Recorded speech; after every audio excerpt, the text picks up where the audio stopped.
The only real modification you do, or I would say actually gunsmithing, is if we notice here, this was the original lower. The magazine well for here is actually narrow because the USC, in order to make the gun legal for a majority of states, what they did was they created a single stack 10-shot only magazine that would not be able to use the military and police 25-round mags. Thereby they figured it was easier to sell in various different states. So what you'll need to do is make a cut into this component. I used a Dremel. It's nothing fancy. In fact, when I put this up against the upper receiver, I took a pencil and outlined it, made the cuts, and it was pretty basic. One thing to note, right below where this magazine well connects to the upper receiver, if you go further along towards the trigger group, there's another component there where some people may be tempted to make a cut. Do not make any cuts in the upper receiver with the exception of that one little expansion of the magazine well. By doing so, it's actually a major felony because you're now making the firearm full auto capable. As this gun stands right now, because there are no additional cuts in it, it would not accept the full auto parts to be mounted in this gun. So after you've done all of that, the hardest thing up here is actually taking out this old trigger group, the trigger group from the USC, and putting it into the UMP 45 lower.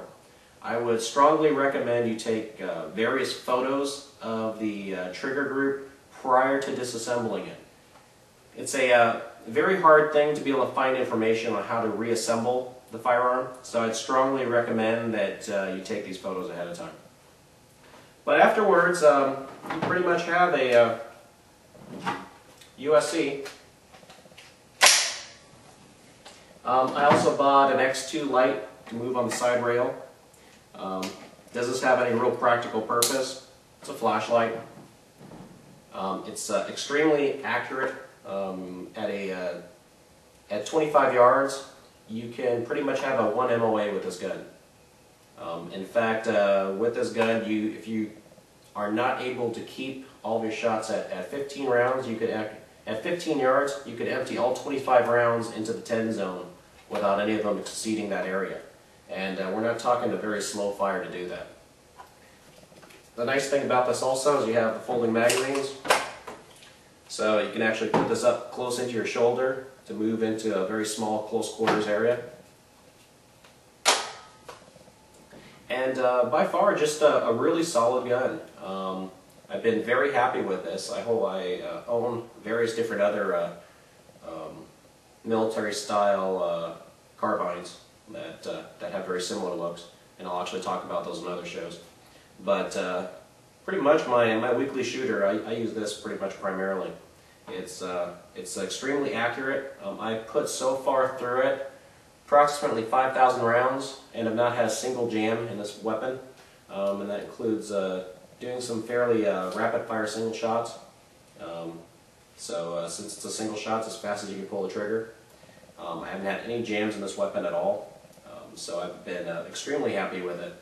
Like all H&Ks, they're known for a couple of things. One, being very reliable. Two, being very accurate. And three, being very expensive. I'll actually showcase another firearm in another show, the Beretta Storm, which is a much less expensive gun to go shooting with, but just not quite to the level of the H&K. Well, that's all I have for this show. Please tune in weekly, and I'll actually cover various different firearms. And come back and visit the website at civiliantacticalweapons.com, where we cover various different things from different firearms, gun laws, and anything affecting the standard military firearm collector.